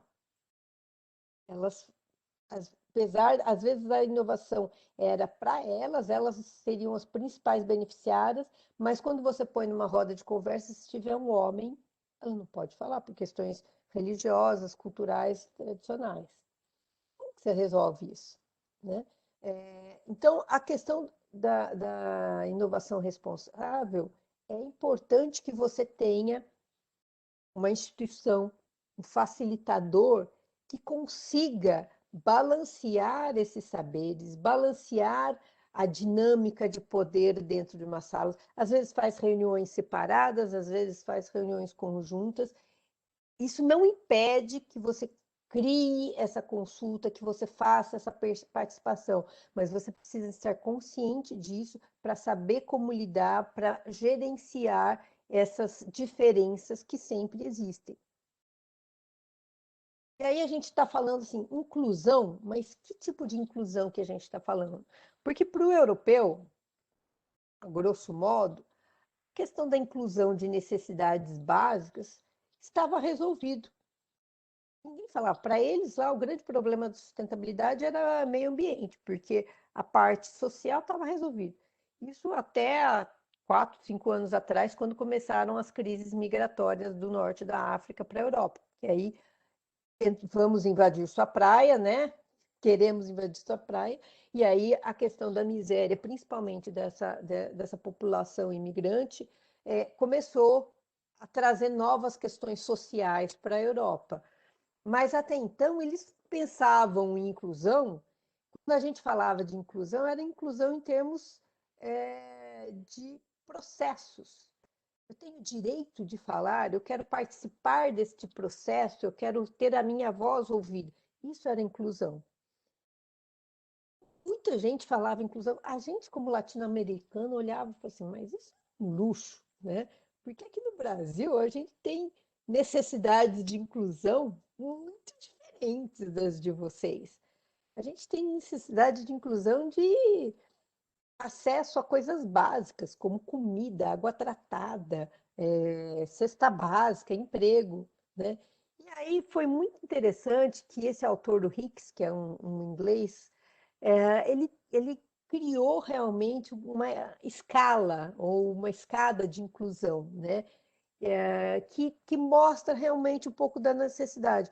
Então, ele coloca, por exemplo, existe uma inclusão por intenção. A princípio, toda a lei deve ser incluída, no sentido de, pelo menos, ter a intenção de que todos tenham um bem-estar, saúde, bem-estar, liberdade, etc.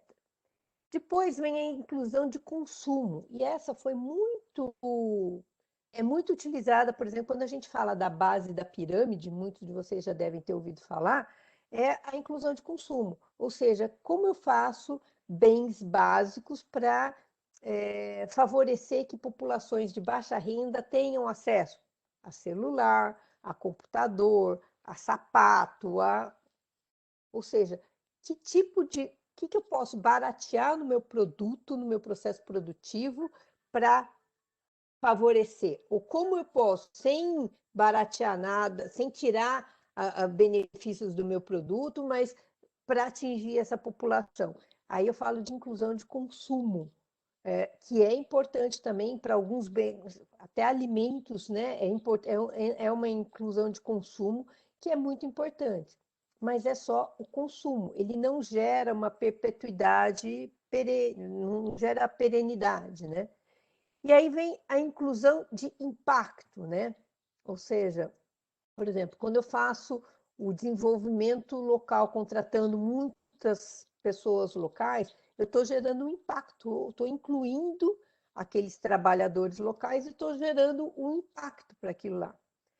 Só que se der uma crise econômica, aquilo lá rapidamente se esvai e volta tudo à condição anterior. Isso, então, não é muito, também, de novo, sustentável. À medida que eu vou indo para os steps, para os degraus mais elevados dessa escada, eu começo a falar de inclusão de processos, ou seja, eu dou às pessoas uma maior representatividade, um maior poder de voz dentro das políticas públicas. Isso faz com que as garantias de direitos sejam mais consolidadas nos processos. Aí começa a se pensar na própria estrutura. Mas vem cá, os formuladores de políticas públicas são diversos? Ou são só homens, por exemplo, construindo leis para homens, né? Esses dias a gente viu que o Senado Federal está querendo barrar a lei em que mulheres e homens devem receber os mesmos salários quando desempenhando as mesmas funções. Ou seja, homens barrando uma lei que proíbe que mulheres recebem menos. Então, assim, essa instituição, por si só, é inclusiva. A gente precisa de mais mulheres na política. A política é uma instituição inclusiva, né? Então, essa escada ajudou a pensar muito que, olha, por exemplo, apesar da cana-de-açúcar no Brasil, a expansão da cana-de-açúcar no Brasil, quando ela aconteceu lá na década passada, ter sido uma maravilha para as cidades, para as regiões onde ela entrou, porque gerou muito emprego, gerou mais alfabetização, gerou mais benefícios sociais. Com a crise que veio depois, muito disso se perdeu, né? E não conseguiu consolidar para ter uma alavanca forte de continuar crescendo. Então, ela foi inclusiva no seu impacto, mas ainda não conseguiu ser inclusiva no seu processo. Isso tudo é importante para a gente ver, para a gente entender o papel também das instituições. Quando você tem instituições fortes, instituições coordenando o processo de inovação, essas instituições conseguem mediar a inclusão das vozes, a inclusão nos processos e consegue fazer com que a inovação não se restrinja aos benefícios da inovação, não se restrinja apenas àquele negócio, mas também se amplie para a cadeia de valor e para o desenvolvimento em geral. Aí, desculpa, esse slide está em inglês, mas ele mostra um pouquinho isso, né?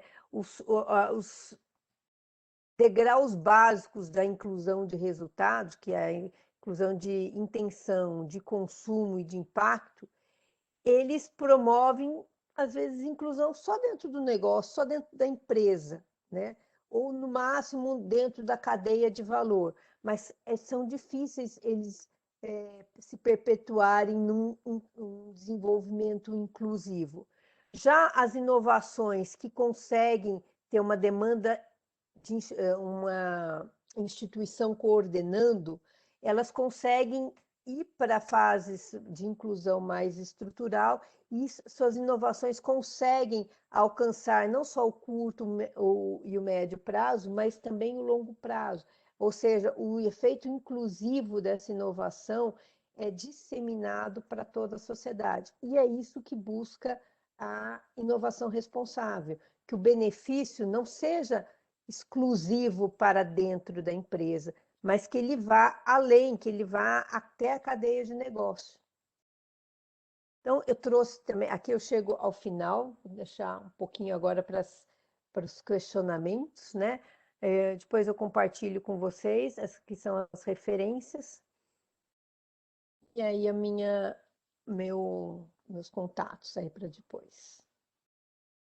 Desculpa aí se eu me alonguei demais. Imagina, André, está no tempo programado. Muito grato pela apresentação até aqui, ampliando nosso horizonte de percepção sobre a relação de inovação com sustentabilidade e o quanto que isso está presente na dinâmica e na condição das grandes corporações. A gente já tem algumas perguntas aqui. Os alunos que quiserem perguntar, podem perguntar pelo chat. A gente organiza a sequência aqui das respostas. Temos um tempo para conversar com a Andréia, aproveitar mais a presença dela aqui. Andréia, Quais são os bons exemplos e referências nacionais de relação, dessa boa relação entre gestão da inovação e sustentabilidade? Olha, um dos exemplos que muita gente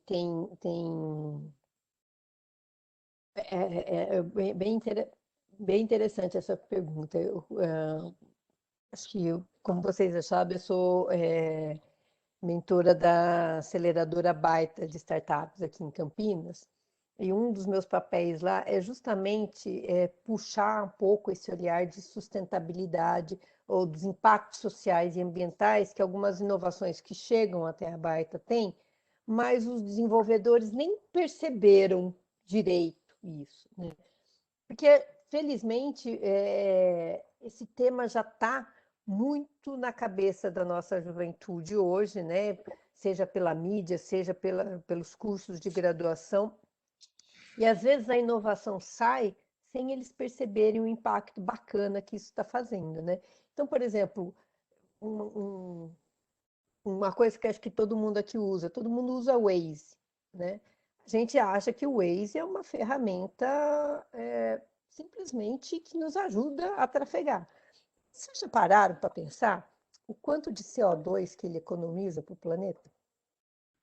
Que à medida que ele te dá uma rota mais rápida ou mais viável e você passa menos tempo no trânsito ou menos tempo num congestionamento, o quanto que isso está reduzindo de CO2? Pela otimização, né? Pela Realmente. otimização? Então, isso é uma coisa assim que é plenamente quantificável. Nem vou falar a qualidade de vida do tempo que você ganha com a sua família, Uhum. a questão do humor, tal. Mas tem muita inovação que está aí no dia a dia que tem esse impacto e às vezes não é percebida como tal. Então, um dos meus papéis lá na Baita é esse, é explorar isso que às vezes não é tão evidente, mas a gente às vezes consegue. E do outro lado também, às vezes alguma inovação que tem um propósito bom de início, mas que porque não teve esse engajamento com uma ampla gama de pessoas, vai causar um impacto negativo em algum grupo da sociedade, que vai levantar uma bandeira e que pode matar a inovação no ninho. Então, trazer esse alerta também é importante. Mas falando em empresas conhecidas, que acho que foi a pergunta, acho que é a mais conhecida no Brasil hoje, que começou isso, que é uma pioneira e começou isso lá atrás, é a Natura, que desde lá de trás procura trazer a riqueza da biodiversidade dos extratos naturais para várias linhas de seus produtos. E ganhou muito. Ela é um caso que a gente pode, inclusive foi naquele primeiro slide que eu coloquei do business case da sustentabilidade, a Natura ganhou muito com novos produtos a partir da biodiversidade, novas reputação e marca, ganhou muito com as inovações que ela trouxe através, principalmente dos ativos. Mas isso eu estou falando né? Mas teve várias inovações em relação a modelo de negócio, em relação a embalagens, né? Tem várias coisas por ali.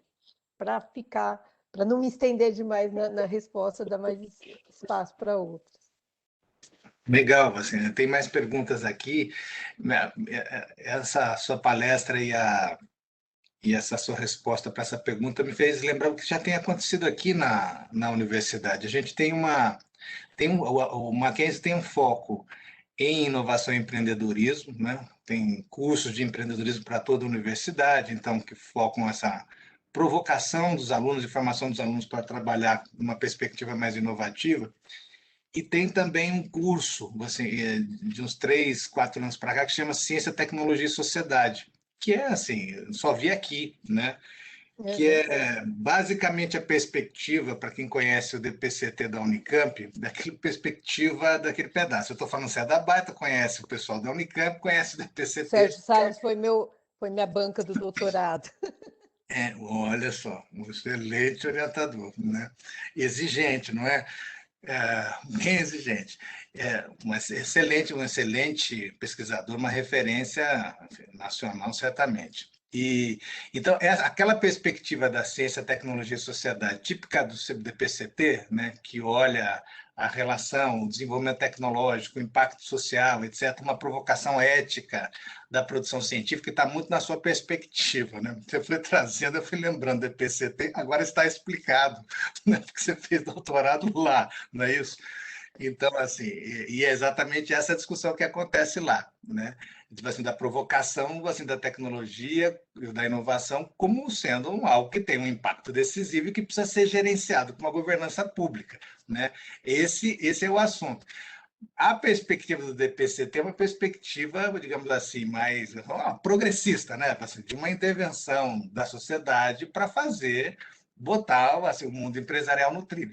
A apresentação que você trouxe uma reflexão sobre a próprio impacto do mercado, assim, das tensões que as grandes corporações estão vivendo e que estão pressionando elas, independente de ser espontaneamente, a se enquadrarem nessa lógica que está sendo defendida amplamente nessa discussão.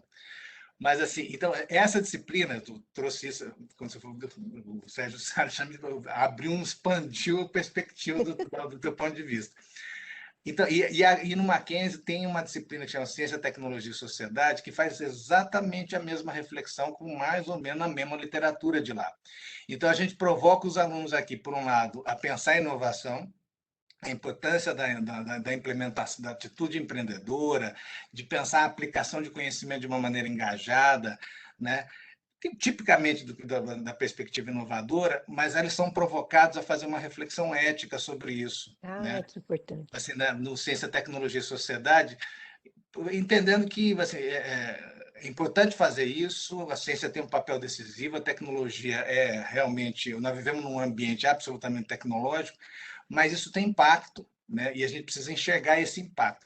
E para assim, reforçar isso, o Mackenzie, nesse momento, está fazendo assumindo, dentro de uma rede internacional, os objetivos da ONU, né?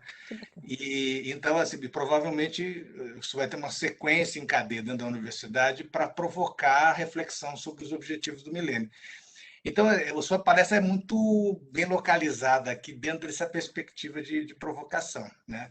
Bacana. Então, é só para a gente trazer um pouco para os alunos também o quanto que essa palestra sua tem uma repercussão na própria atitude da universidade, para que eles percebam que quando eles estão lá na CTS, quando eles estão falando de inovação e empreendedorismo, está dentro de um contexto de posicionamento da universidade com relação a esse tema, de responsabilidade e engajamento para resolver problemas com conhecimento. É engraçado que você comentou assim, das perspectivas, né? Eu fiz um doutorado que eles chamam de duplo doutorado, né? Então, são 2 diplomas que eu recebi da Unicamp e da TU Delft. E o holandês ele tem uma visão de mundo que não é ou, é e. Então, o papel do Estado, esse negócio de falar o Estado tem que ser mínimo, blá, blá, blá, só no Brasil que continua falando isso. Na Europa, eles já estão mudando de novo, é o pêndulo, né, da história, trazendo. Assim, o papel, e no coronavírus a gente está vendo isso mais do que nunca, o Estado tem um papel de coordenação importantíssimo. Ele não é de operacionalização, é de coordenação. Isso é muito diferente. Você precisa ter alguém falando, vamos nesta direção. E aí as empresas, o setor privado, quando tem este direcionamento, é mais fácil de planejar.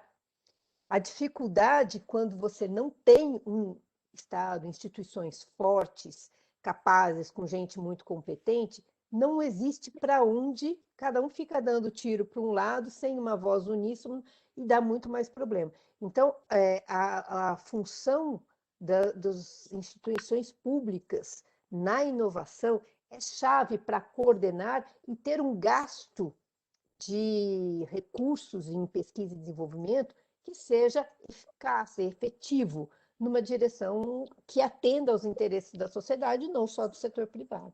Mas, desculpa, vamos deixar o pessoal aí fazer as perguntas. A gente estamos dentro do assunto, está tudo certo. Assim, excelente seu comentário também, vejo da mesma forma. né? A gente ter, vai ser aproveitar o espaço do Estado para fazer a coordenação. Isso significa que a sociedade civil, nas suas empresas, as instituições representativas, das organizações privadas, etc., participem do processo de desenho, né? E o Estado ele não tem capacidade de processamento mais para fazer a condução da sociedade. Precisa cair essa ficha no Brasil, né? Então a gente precisa participar, né? A universidade fazer seu papel, fazer o desenho de política, aliada e parceira das empresas.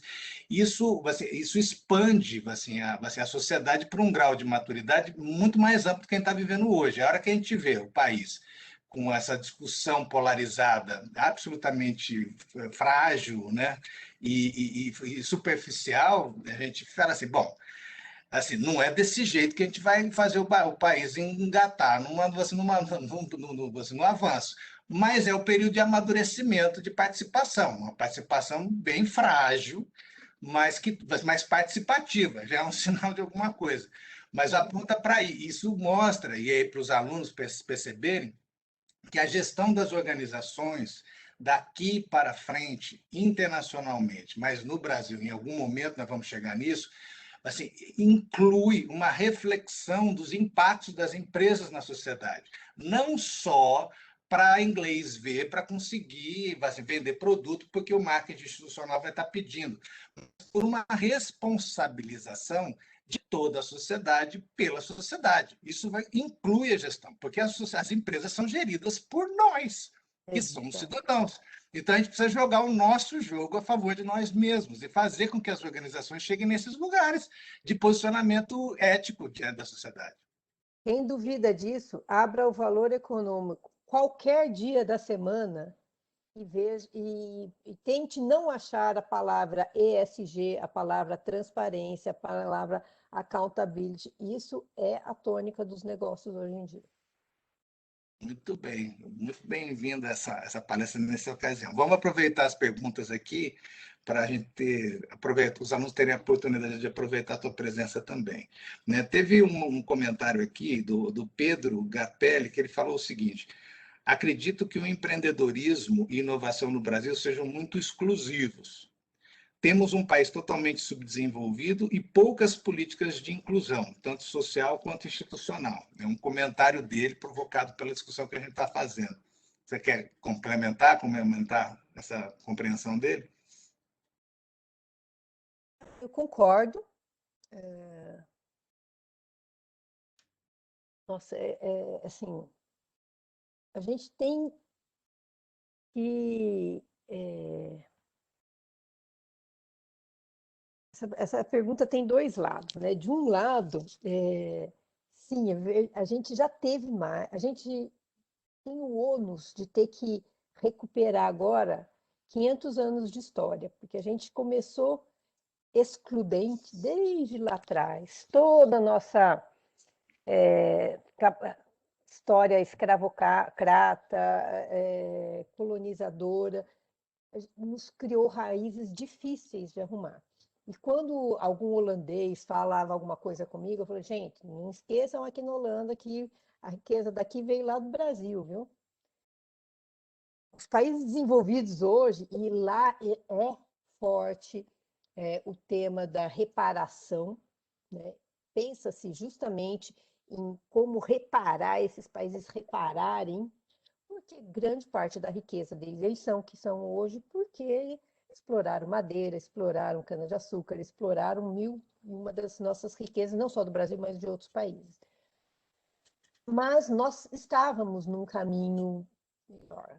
Eu tenho que confessar que esses últimos 2, 3 anos, vários dos projetos de inclusão participativa da sociedade foram e estão sendo destruídos. Espero que isso se recupere num futuro, que a sociedade precisa ter participação. Não estou querendo polarizar tema, não, mas que é fato que várias instituições de participação diminuíram. Em termos de inclusão, que a gente está chamando de inclusão de acesso a bens e consumos, isso hoje, infelizmente, está muito dependente do contexto econômico, porque a gente justamente não conseguiu a inclusão por processo. E, para isso, educação é o tema-chave. Você não consegue fazer um processo inclusivo, de debate inclusivo, quando na sala tem pessoas com fome, quando nas salas tem pessoas semi-analfabetas, porque elas são facilmente manipuláveis, elas não têm conhecimento técnico-científico para debater várias das coisas, né? Ao mesmo tempo, os acadêmicos da sala não reconhecem, não dão o devido valor para os saberes locais, para os saberes tradicionais. Então, sim, precisa muita coisa para fazer. Agora eu vou falar uma coisa.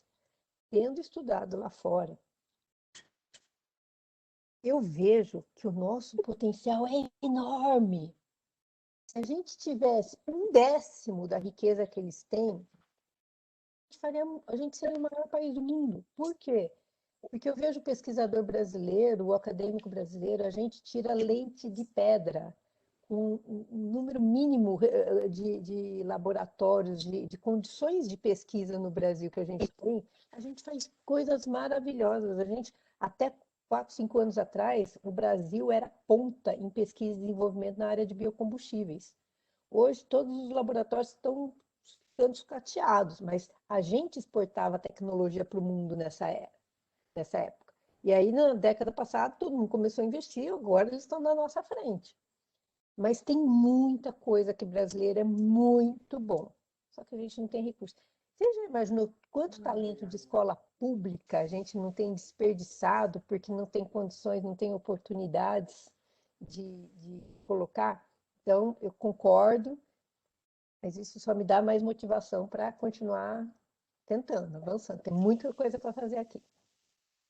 Muito bem, vejo assim também. Eu fico pensando um pouco também, assim, conversando com o Pedro aqui, é que essa palavra inclusão a gente tem que ter um cuidado com ela, né? Assim, ela guarda uma ideia, um pouco uma vitimização dentro dela, né? A gente aqui, no contexto, assim, quem faz universidade, fez universidade, está localizado na sociedade, a gente precisa fazer por onde está incluído. Essa que é a questão, uma questão de atitude, engajamento na sociedade, é isso que a gente tem provocado nessas discussões na universidade, engajamento, assim, se colocar no lugar.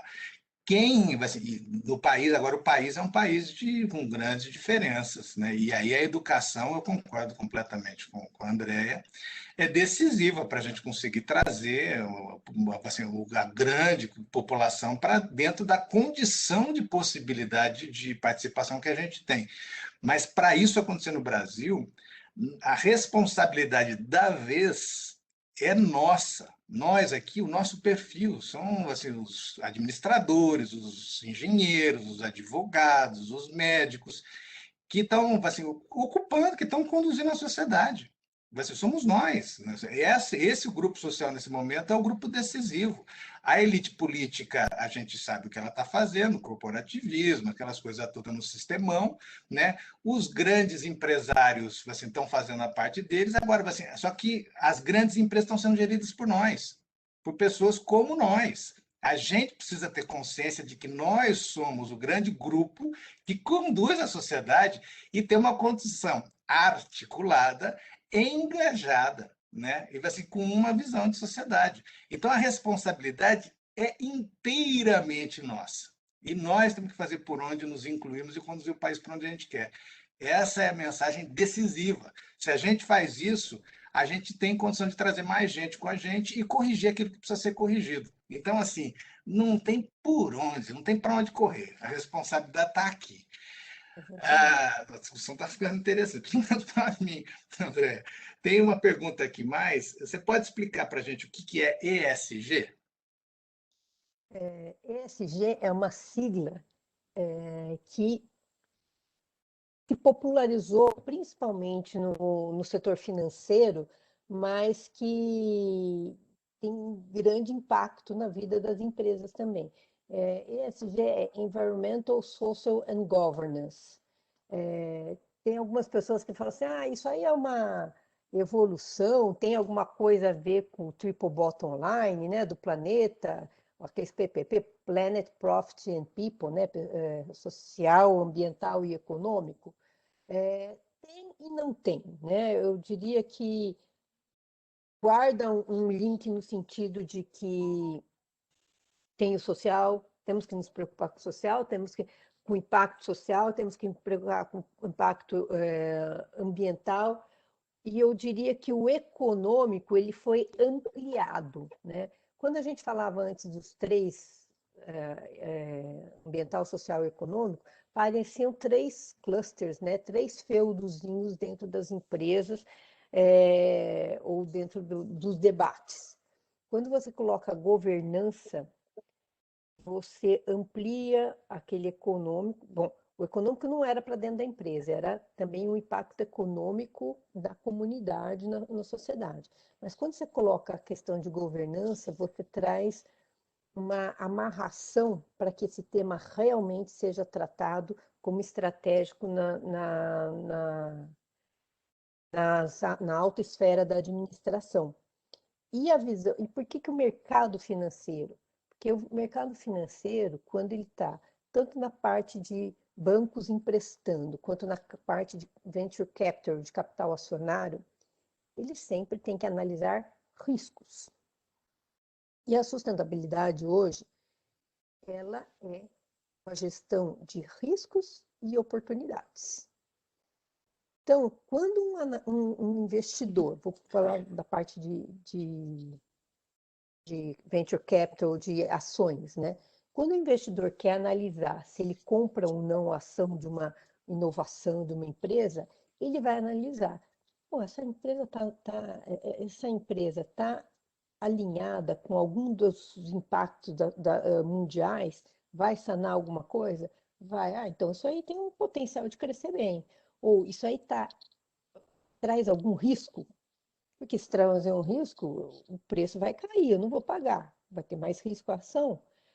Ou a governança dessa startup ou dessa empresa é bem feita, eles estão incorporando mecanismos de transparência dentro da governança daquela empresa, como eu, que sou um acionista de fora, vou ter acesso a informações fidedignas. Qual é o esquema de transparência? Então, interessa muito para investidores que querem ver ali a transparência, querem ver se o negócio está sendo bem gerido também. Para empresas, para bancos que também estão emprestando dinheiro, que aí não é na parte de ações, mas na área de empréstimo, eles precisam saber se a empresa para quem eles estão emprestando está cuidando bem dos seus custos, vai receber multas milionárias do ponto de vista ambiental, tem uma estrutura de governança que dê transparência aos riscos, e tem uma questão de longevidade também. Eu nunca me esqueço, quando eu trabalhava na BP, muitos anos atrás, na BP Biocombustíveis, eles faziam uma pergunta que eu tinha que apresentar todo ano no relatório. Qual o impacto das mudanças climáticas para o nosso negócio? E a primeira vez que eu vi isso, eu vi em inglês, eu respondi, falei assim, não, a gente impacta porque é uma monocultura. Eu falei assim, não, André, não é isso que a gente perguntou.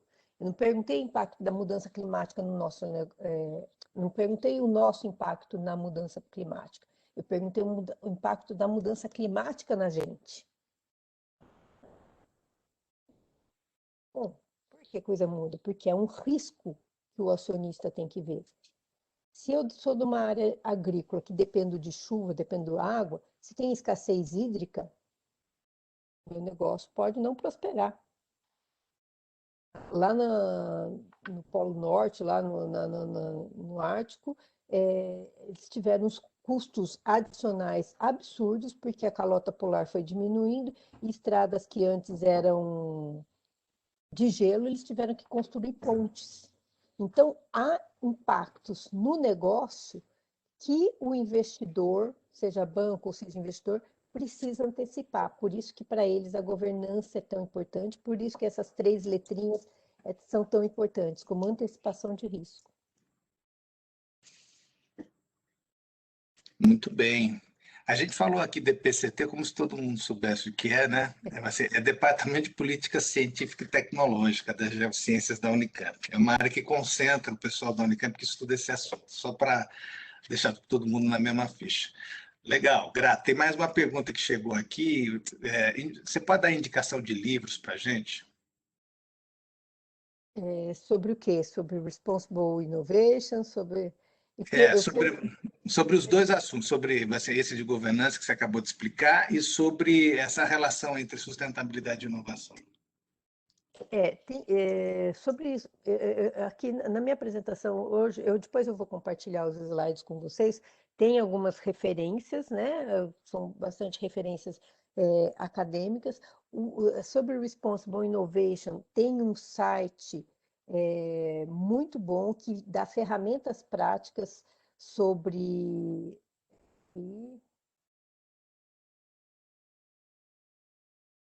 sobre ferramentas práticas de como implementar a Responsible Innovation no seu projeto. Então, eu vou até... Dá para colocar no chat aqui? Por aqui. Chama RRI Tools, da União Europeia. Esse vamos dizer assim, ele congrega grande parte de conceitos, porque como isso é um projeto europeu mesmo, todos os países contribuem, então é a principal fonte. E a partir dali você pode achar livros, outras coisas aí. Agora, esse tema é um tema em evolução, então tem muita coisa que... As minhas referências agora são bastante acadêmicas, um livro mais interessante aqui, eu vou me segurar, porque eu tenho vários amigos que escreveram, eu não quero muito puxar a sardinha para um lado ou para o outro, mas depois eu posso até complementar mais as referências aqui nos slides que eu vou compartilhar. Não, tá ótimo. E com relação, nós como consumidores, como é que a gente pode se informar? Qual que é a atitude? Que informações que a gente tem que estar atento como consumidores para, enfim, ter condições de provocar que essa mudança em direção à sustentabilidade aconteça de uma maneira mais dinâmica? Eu acho que é sempre se questionar. O autoquestionamento é uma ferramenta importante, essa reflexão. Eu costumo falar, isso é uma coisa que as pessoas ficam um pouquinho espantadas, então deixa eu explicar.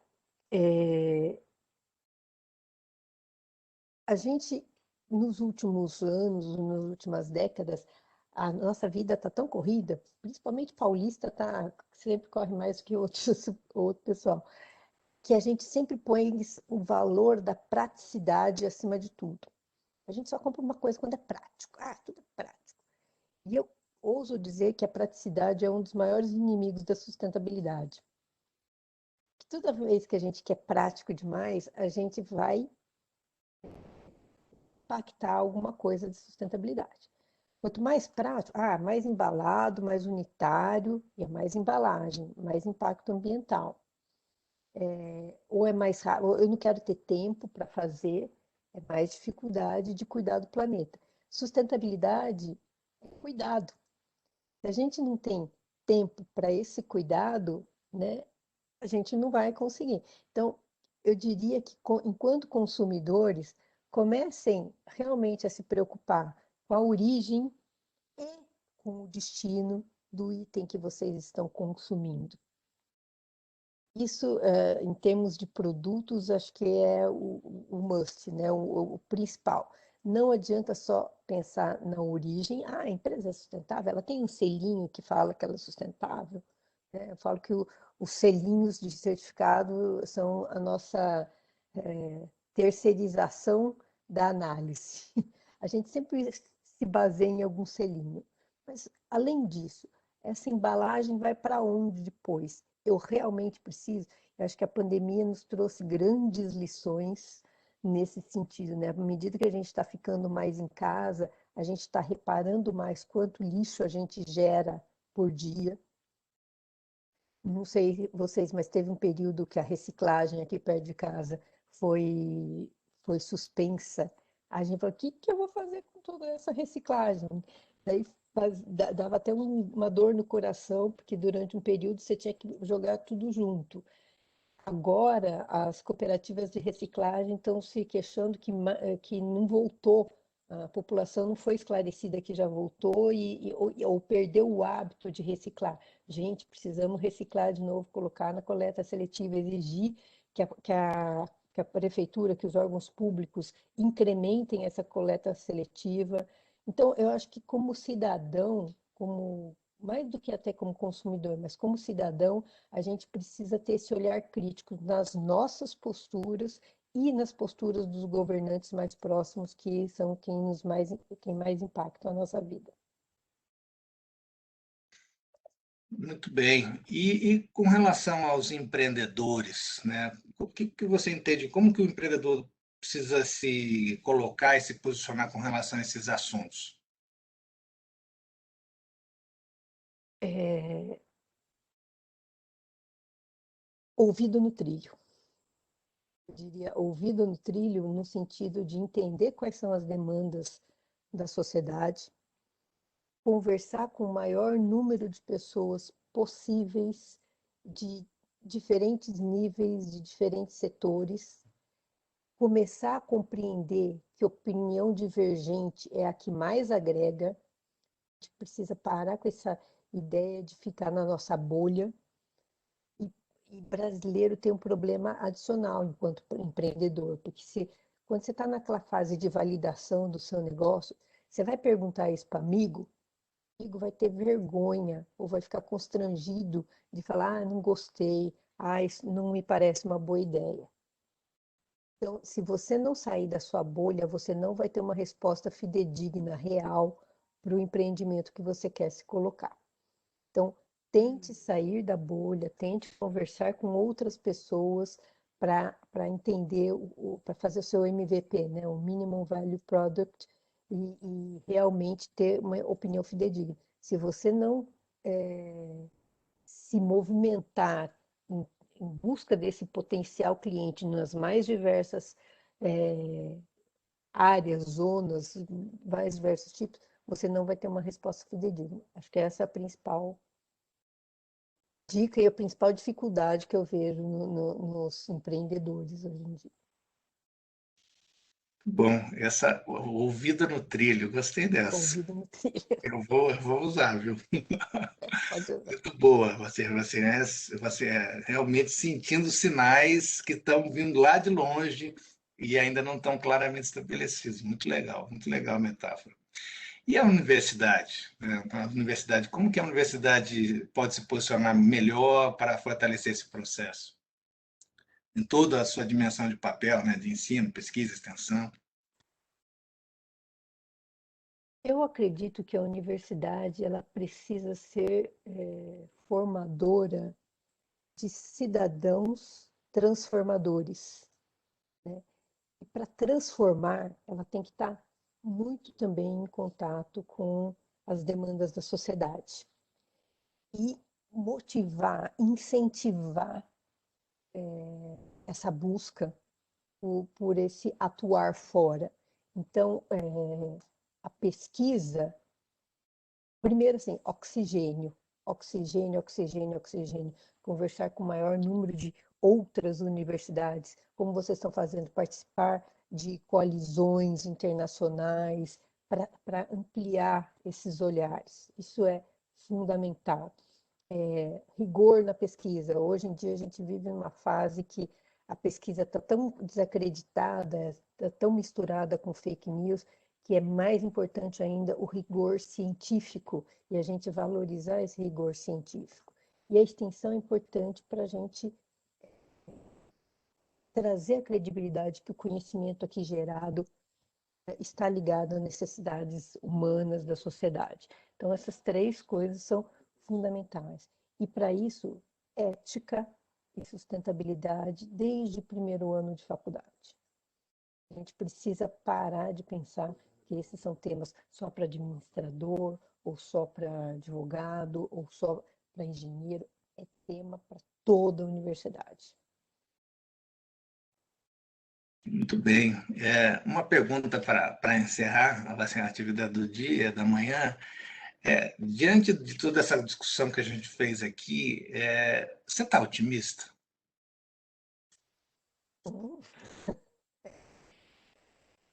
Olha, quando eu converso com alunos dentro da universidade, sim, eu estou otimista, porque eu vejo, quer dizer, agora está difícil, né, por conta das telas, mas quando eu estava nessa coisa ao vivo, sim, porque eu vejo olhos brilhando, eu vejo muito interesse, eu vejo muita garra. Neste momento, no Brasil, estou bem pessimista, porque a gente vê um descrédito total com ciência, a gente vê um descrédito com participação de partes interessadas, a gente vê uma polarização. Então, nesse sentido, eu estou pessimista. Mas as vozes lá de fora, Estados Unidos e Europa, que já estão superando o coronavírus, e que a Europa está criando um novo Green New Deal, né? A questão de toda aposta numa recuperação econômica baseada nas tecnologias verdes, isso sim me dá muita esperança. Vai chegar aqui, estou vendo que vai demorar, mas vai chegar. Eu quero estar preparada para isso. Bom, muito grato. Eu estou otimista, mas um otimista realista, né? No sentido de reconhecer os desafios que a gente tem, mas as potencialidades. As potencialidades estão assim, nos alunos aqui que estão chegando e aprendendo e podendo discutir isso sem estar ali imerso nos relacionamentos assim, que consolidam ali um determinado tipo de atitude. Então, a esperança somos nós mesmos, a nossa própria vontade de fazer acontecer, e nós existimos. André, muito grato pela sua palestra, pela sua apresentação enriquecedora, né? Um debate fundamental para os dias de hoje, uma reflexão necessária, né? Esperamos poder contar com a sua presença em mais ocasiões aqui. Fique à vontade, vai ser uma honra para mim. Muito Um grato. abraço. Um abraço. Aos alunos, então, grato pela presença de todos também. Nós vamos colocar aqui na frente logo mais assim, o link para vocês fazerem a avaliação da palestra e receberem a presença. E com isso a gente encerra a atividade da manhã, aguardando vocês, quem quiser também, no horário da noite, para a atividade, assim, continuação da atividade do dia do CMU de Inovação e Sustentabilidade. Grato, André.